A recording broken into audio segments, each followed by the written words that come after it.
A Wisconsin congressman is outraged over one of the trees on display at a Christmas tree festival in his town.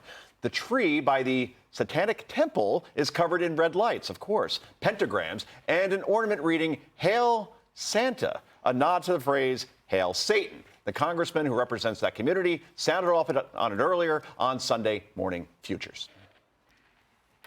Conservatives are often accused of launching a culture war or focusing or fixating on cultural issues. But here is a perfect example of how that's not what's happening. What's happening is we're just trying to defend basic traditions or defend our children in the midst of these basic traditions from the encroachment of woke ideology or offensive, upside-down cultural propaganda. So, Nicole, that is Mike Gallagher, Republican, Wisconsin. He makes a good point, doesn't he? You know, it's interesting. So I was looking at this, and what we're actually talking about, this Wisconsin Railroad Museum puts on this display of holiday trees every year. There were 66 different displays, the majority being nonprofits, private businesses. Only 6 were actually Christian related. And the reality is holiday trees aren't necessarily equate with the Christian holiday of Christmas. In fact, they go back to like 15th century Germany, and it was a celebration of the Garden of Eden.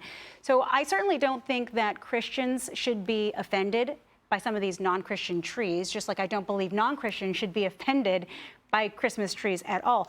What I found concerning when I really looked into this was that Satanic nonprofit is part of a bigger federal group, and on their website, so they're petitioning for access to abortion, and what they say is to, quote, continue performing voluntary abortions as part of its religious rituals.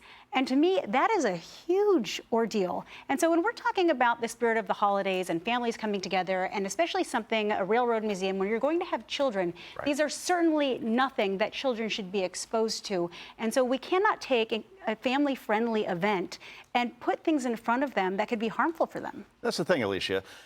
This is about kids. Right. And they're going to go to a Christmas decoration, a Christmas event, and they have to be shown all of this stuff. I mean, it's just amazing that at this point, I saw on Fox and Friends earlier, you had a guest on, and they said this is like waving a Hamas or Hezbollah flag at a synagogue, right? In other words, it's just a benign event. Can't we just have something nice anymore? Well, and then you also have to think about parents who are now ending up in conversations that they didn't expect because they were just going to see a bunch of Christmas trees. And that's happening time and time again with parents when all of a sudden they're in these conversations that they really never expected to have with their kids. But I was thinking about, and I agree with you, Nicole, also on some of this, because I was thinking about a conversation we had yesterday about Christmas, and now people celebrate Christmas and not necessarily in a Christian way. So do these folks have a right to be there? Yes. Is it in the Christmas spirit?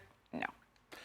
There was also, Joey, a gender diversity tree there as well, and trans flags at this particular event. Would you take your children to something like this?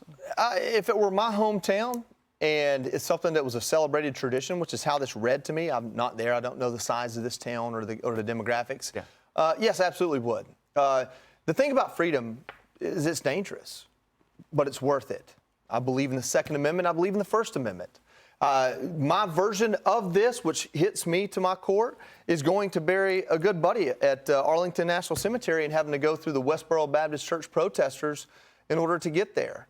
And having to decide for myself, is it worth going to jail to take that dude out with my fist? And that's what I wanted to do, and he earned it, but I didn't do it.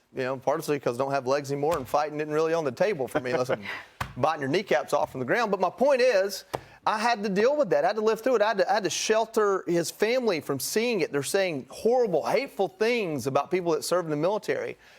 They're out of Kansas, and they target places because they're all lawyers, and they're trying to bait you in. That's what organizations like this are doing. They're trying to bait you in, attack them, tell them they can't put their tree there so they can go sue you.